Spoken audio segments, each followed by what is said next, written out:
Allah tidak dapat dicapai oleh akal. Bukan berarti nggak masuk akal. Nggak masuk akal, ada dua sekaligus Tuhan. Tuhan ada dua, itu nggak masuk akal. Tidak sampai oleh akal antum, bukan berarti nggak sampai oleh akalnya wali. Nggak sampai di akalnya wali, bukan berarti nggak sampai di akalnya Nabi. Nggak sampai di akalnya Nabi, bukan berarti nggak sampai di akalnya Rasul.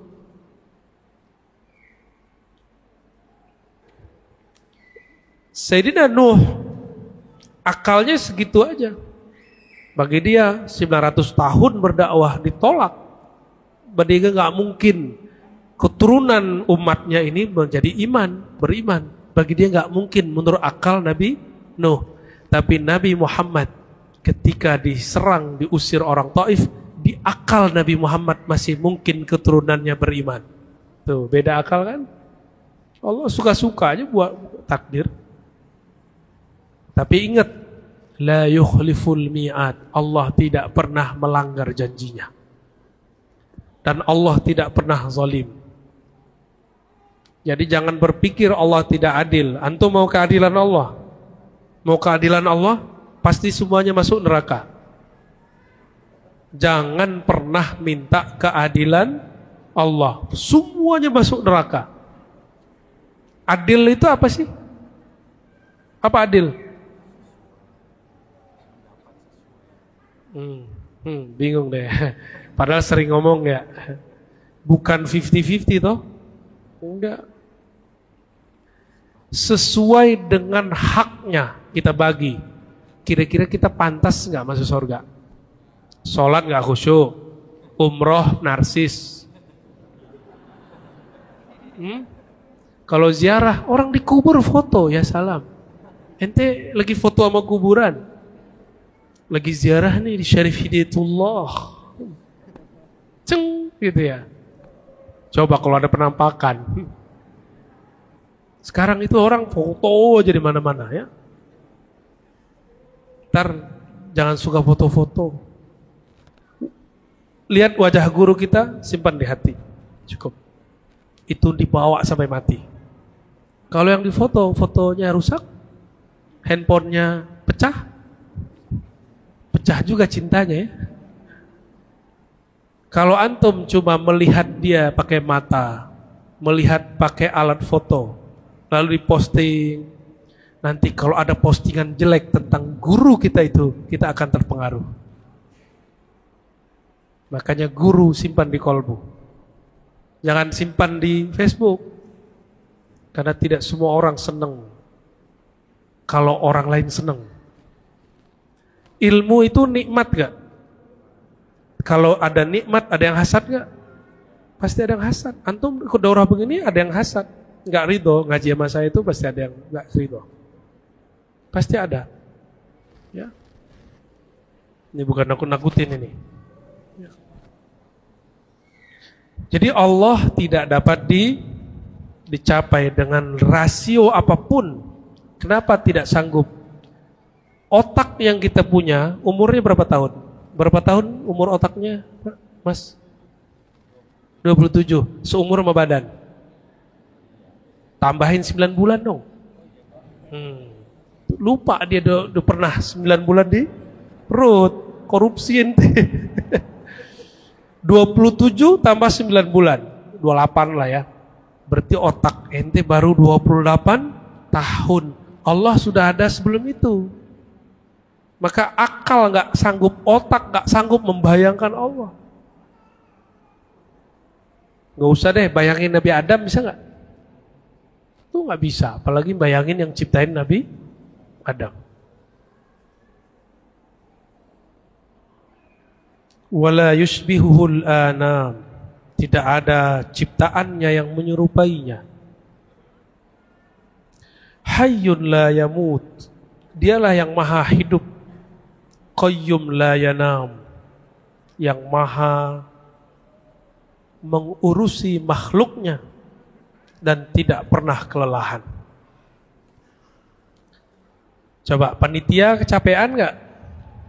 Ngos-ngosan ya? Ya, benar. Tanda orang kecapean ngantuk. Ngantuk. Benar? Nemenin saya, antum capek loh. Lihat aja samping saya. Tadi 5 menit langsung hilang. Saya maklumi, dia capek nemenin saya. Ya. Ada yang ngaji, matanya lihat tiba-tiba tawadhu. Kecapean. Dan obatnya capek cuma satu, istirahat.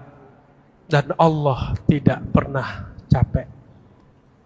La yamassuhu ta'bun wala nasabun. Allah tidak pernah lelah. Gak usah Allah deh. Di sorga itu orang kerjaannya kawin mulu dan gak ada capek. Udah kawin mas? Udah nikah? Belum? Ente belum tahu rasanya capek. Dunia, nikmatnya dunia capek. Puncaknya nikmat capek tidur. Tapi di akhirat gak ada capeknya. Sampai bosen sama bidadari.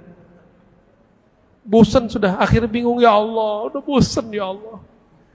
Engkau itu apa ya Allah? Lalu mereka carilah jalan menuju Allah. Ujung-ujungnya ngaji lagi, maka di sorga ente ngaji lagi ntar, nyari ilmu cara ketemu Allah. Jadi enggak sembarangan ketemu Allah, mati ketemu Allah, enak amat. Kalau gitu saya mati sekarang aja. Enggak begitu. Orang mati ada yang dihadapinya, ketemu ini dulu, baru ketemu Allah. Ya. Ada yang mau mati sekarang? Orang yang bunuh diri dia kira masalah selesai. Di sono banyak masalah. Hayyun la yamut. Dialah yang maha hayy. Orang yang zikir ya hayyu ya qayyum setiap hari 40 kali ba'da salat, 200 sehari, Allah akan terbitkan cahaya di kolbunya selama 40 hari. Amalin ya. Khaliqun bila hajah. Dia mencipta tapi dia tidak memerlukan ciptaannya. Nah, ini menjelaskan makna ayat wa ma khalaqtul jinna wal insa illa ya, baca ayatnya coba. Wa ma sama-sama. Enggak hafal ya? Hafalan antum parah emang ya. Wa ma khalaqtul wal insa illa, ulangi, wa ma, tidak aku ciptakan jin manusia makhluk kecuali untuk menyembahku. Beberapa penulis kitab Tahawi mengira Allah bertujuan mencipta makhluk dengan tujuan tertentu dan itu kesesatan mereka. Allah mencipta tidak perlu ada hajat dan tujuan. Kalaupun tujuannya bukan untuk dirinya, tapi untuk si makhluk itu sendiri. Karena yang masih punya tujuan berarti belum sempurna. Yang berhajat berarti belum paripurna. Allah menciptakan kita, Allah nggak butuh sholat kita. Allah nggak butuh zikir. Jadi zikir antum itu nggak diperlukan Allah. Allah nggak butuh, nggak perlu. Jangan sok-sok dibutuhkan Allah. Ya, udah nggak khusyuk, sok-sok dibutuhkan Allah lagi. Ya. Jadi Allah menciptakan makhluk untuk apa? Untuk si makhluk itu sendiri. Supaya si makhluk itu sempurna. Liya'budun, kesempurnaan makhluk ketika dia menyembah Allah dan mengenalnya. Liya'budun. Jadi li di situ untuk, bukan berarti Allah bertujuan untuk dirinya, berhajat untuk zatnya. Tidak. Ya. Razikun bila mu'nah. Allah memberi rezeki tanpa berkurang, tanpa tertukar, tanpa tergantikan. Coba kita duduk deket-deketan begini, rezeki turun, ketukar nggak? Ketukar nggak? Nggak akan ketukar. Orang kembar, rezekinya ketukar nggak? Nggak bakal ketukar. Suami istri, istrinya lebih dari satu, ketukar nggak rezekinya? Enggak. Anak banyak, anaknya ini berebut makan, ketukar nggak rezekinya? Nggak bakal ketukar. Antum kerja, sama-sama masuk, tugasnya sama dengan kawan, itu rezeki nggak akan pernah ketukar. Jadi kalau kawan kita dipromosikan, kita belum, jangan bilang, kan gue yang kerja kok dia, itu protes ke takdir. Itu rusak. Rukun iman ke-6-nya rusak. Ada lagi ustadz iri. Kok dia viral saya tidak? Emang viral enak? Emang itu tujuan antum dakwah? Viralkan Allah, Allah viralkan kamu. Viralkan Sayyidina Muhammad, Allah viralkan kamu. Minimal di langit kalau nggak di bumi. Tapi nggak ada di Facebook, nggak ada di YouTube, adanya di alamul ghuyub. Jangan begitu sama orang. Itu semua takdir mereka dan nggak akan ketukar, nggak akan ketukar. Maka jangan nafsu, pengen dapat rezeki ini, jabatan ini, pengen viral, nggak usah. Semuanya sudah ada jatahnya. Kita cuma jalanin, ngambil asbab. Usaha kita hanya sebatas asbab. Selebihnya Allah. Bahkan usaha itu sendiri bagian dari takdir. Semenjak dengar ini, masih bakal iri sama orang gak? Jadi faedah memahami bab ini, antum gak akan iri lagi dengan siapapun. Ada mbak-mbak datang ke saya, dia curhat, pengen nikah sama si fulan. Tahu-tahu dia ambil sama temennya sendiri. Keluarlah satu lagu, apa lagunya? Nggak tahu deh lagunya apa. Dikhianati sahabat sendiri, ya salah. Dia lupa nikah itu bab rezeki, nggak akan ketukar. Udah deket, udah pacaran 12 tahun, nggak jadi. Nggak tahu udah ngapain aja tuh ya. Kalau enggak rezeki enggak dapat. Enggak akan dapat. Mumitun bila makhafah. Allah kalau mematikan enggak ada rasa takut. Kalau kita takut. Ba'ithun bila masyaqqah.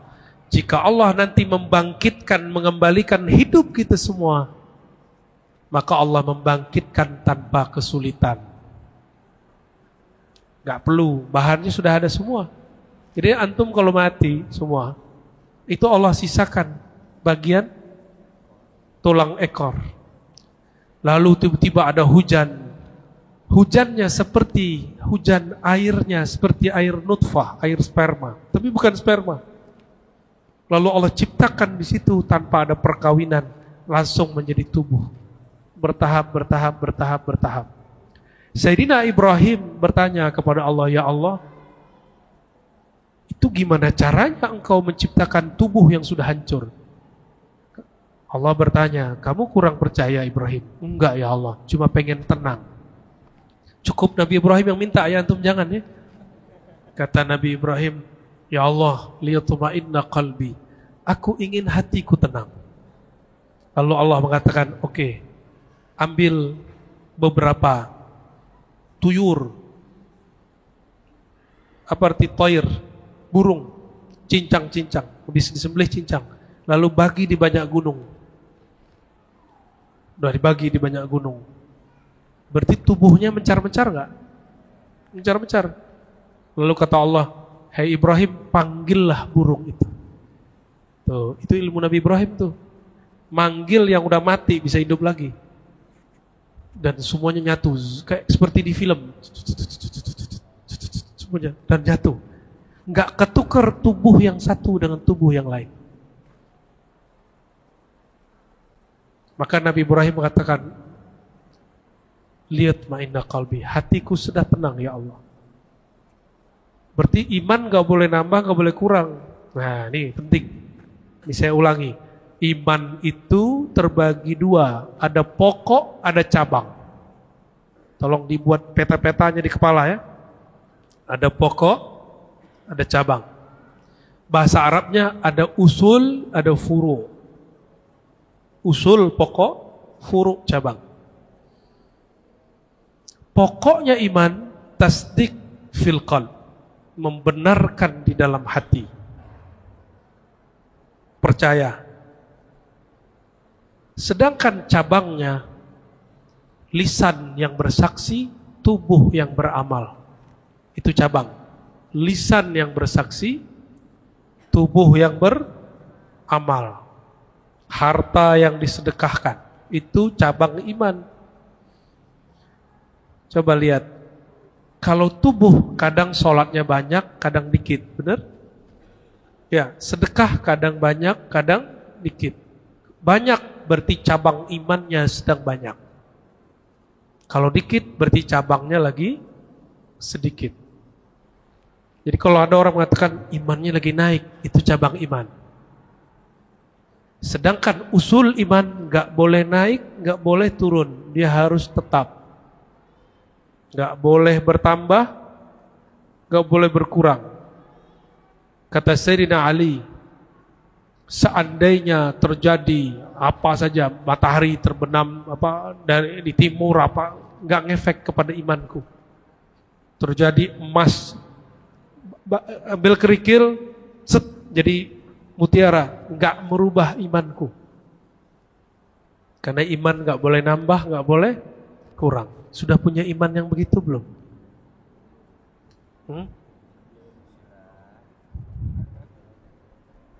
Gimana? Berarti kita lagi belajar iman. Cabang pokok. Di cabang itu berkaitan dengan fikih. Syahadat, lisan, sholat, fikih. Nyoblos masuk mana? Nyoblos. Kan ada tuh udah muncul-muncul tuh ya, Anies, Ganjar. Udah mulai banyak muncul tuh. Prabowo, siapa lagi? Banyak tuh calon-calon. Nyoblos masuk ke mana? Masuk ke iman. Sejak kapan pemilu masuk ke iman?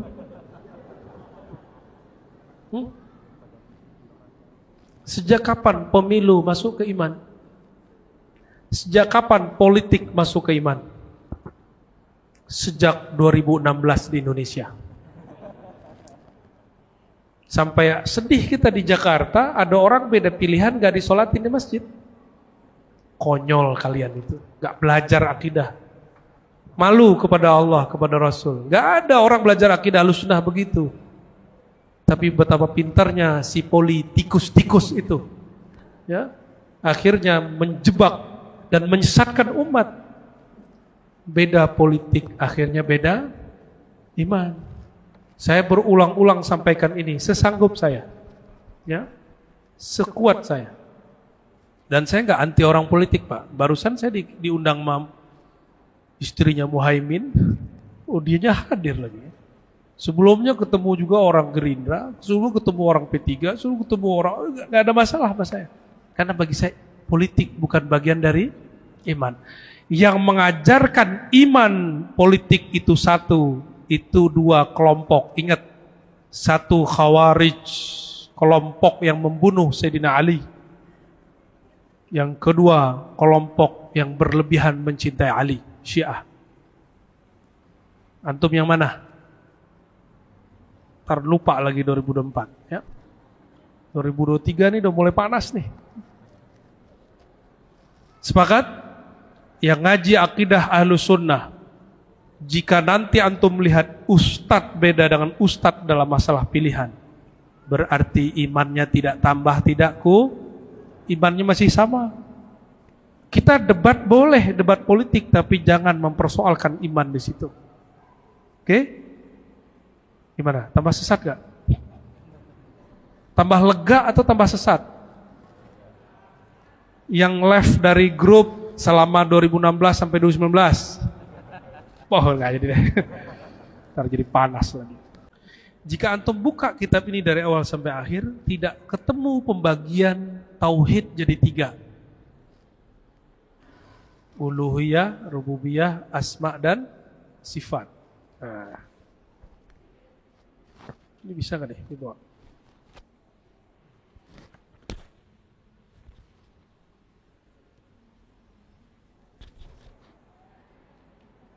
Jadi ulama salaf tidak membagi tauhid menjadi 3, tapi pembagian ini boleh. Ini ada kelompok yang mengatakan dirinya ikut salaf, membagi tauhid menjadi 3. Pertama, uluhiyah.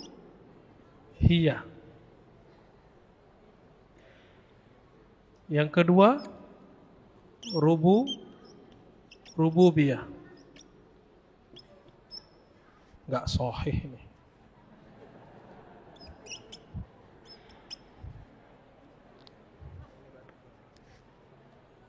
Yang terakhir, asma dan sifat. Ya udahlah, nggak usah pakai ini. Berarti antum nggak diizinkan seperti mahasiswa ya. Jadi jamaah aja lah.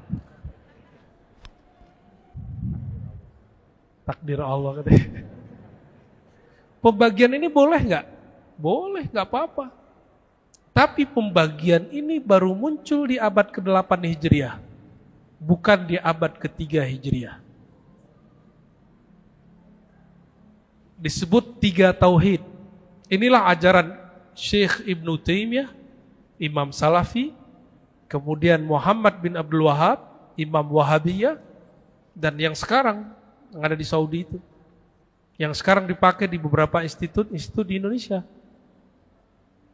Dan sayangnya ada pesantren Ahlus Sunnah memakai kitab mereka.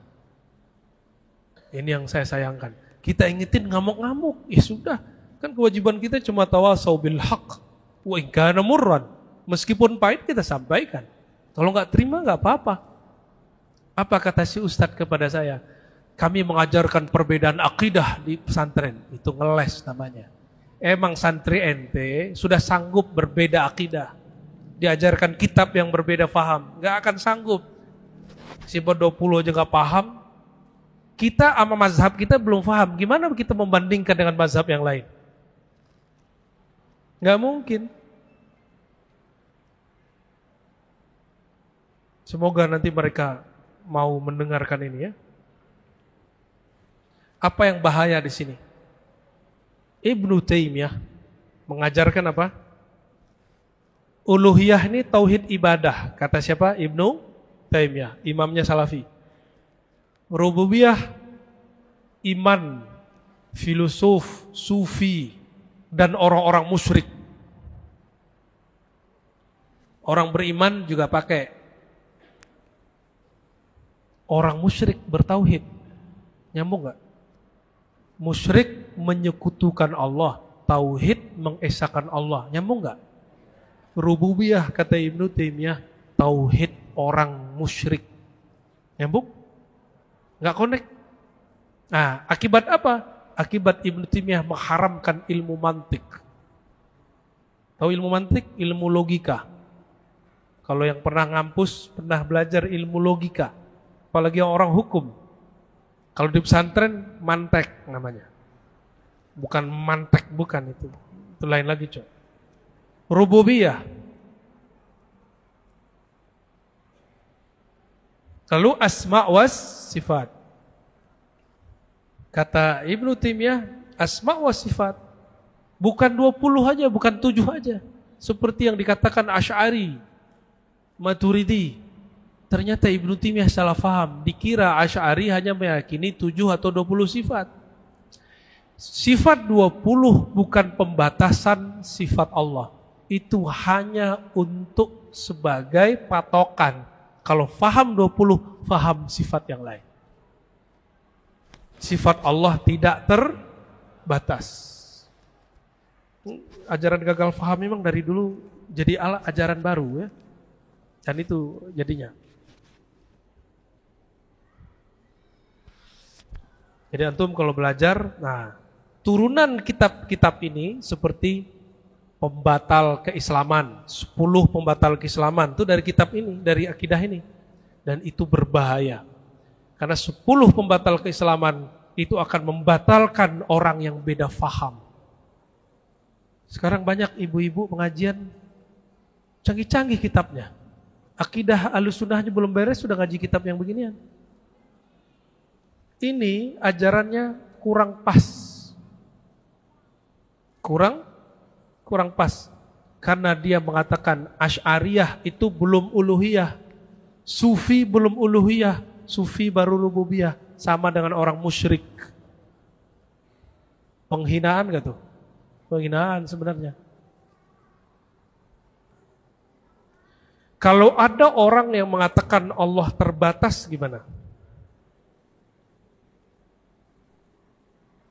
Gimana Bapak Ibu?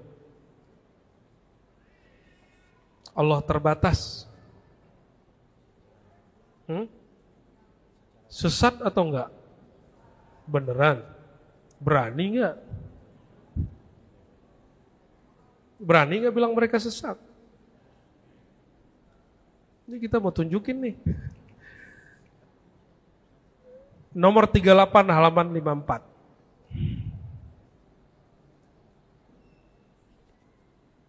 Coba baca sama-sama. Wa ta'ala. Coba sama-sama. Wa ta'ala.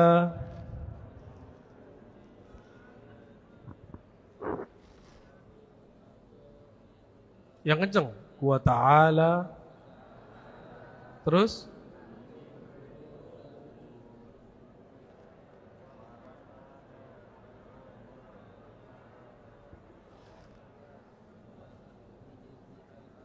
Yang kenceng, kayak baca Quran. Wa ta'ala 'anil hududi wal.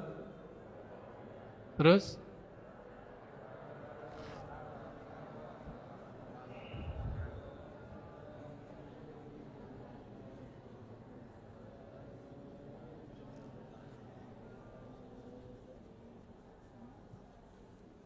Kayak takut salah gitu. Ya.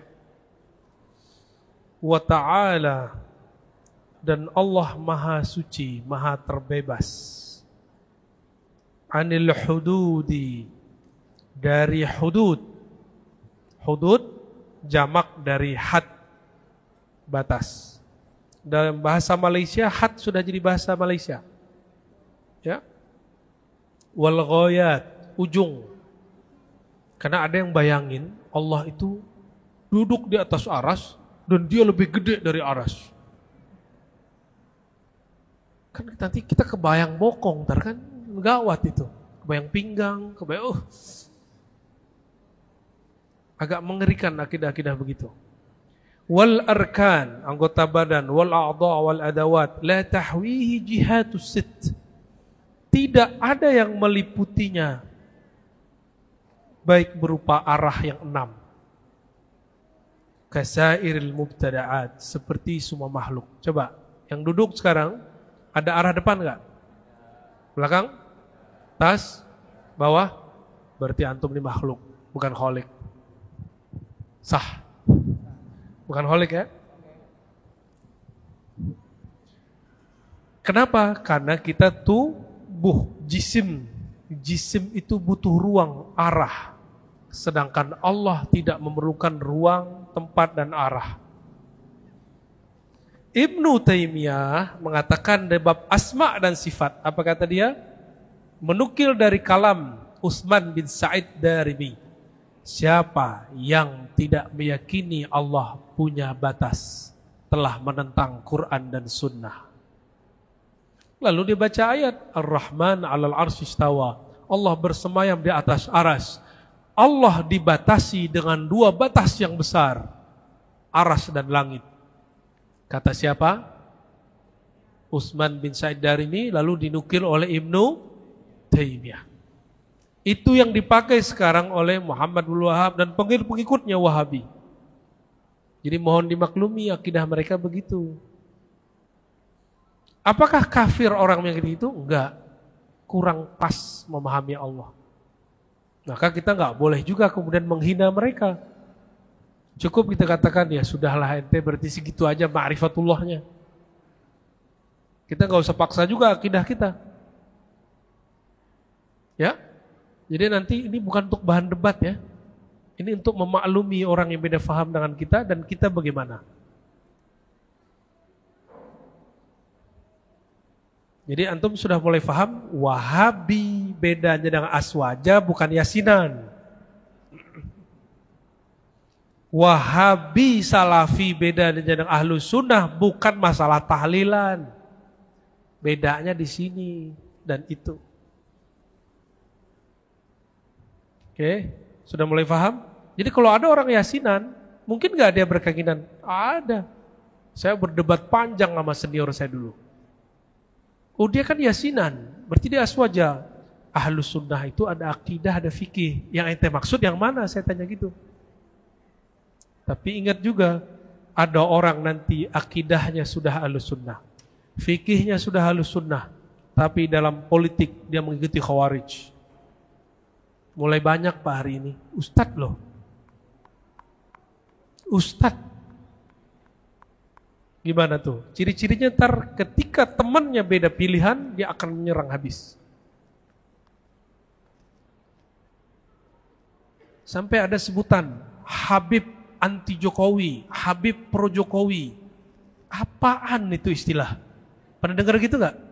Saya paling benci dengar itu. Kita gak nyoblos dia, tapi kita gak akan ngotak-ngotakin Habib. Bahasa saya Habib itu satu. Kita cinta kepada Habib bukan karena anti ataupun pro. Karena Nabi mengatakan cintai zuriatku karena cinta kepadaku, bukan karena masalah pilihan politik. Ya, tapi netizen ini kan maha benar ya. Baik. Lanjutannya. Ini biar dapat tanya jawab. Kita ringkes.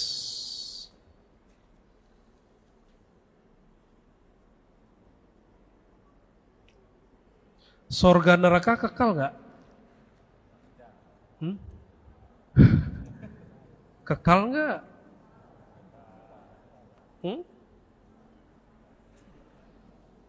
Antum itu kekal nggak? Tubuh, ruhnya kekal, khalidan. Beda dengan Allah, bukan Khalid, Baqi. Tapi bahasa Indonesia terbatas. Bahasa Indonesia disebutnya kekal, tapi nggak disebut nih kekal Khalid atau kekal Baqi. Baqi, baqo milik Allah, sedangkan Khalid untuk makhluk Allah. Nomor 83, coba lihat. Nomornya, halaman 77.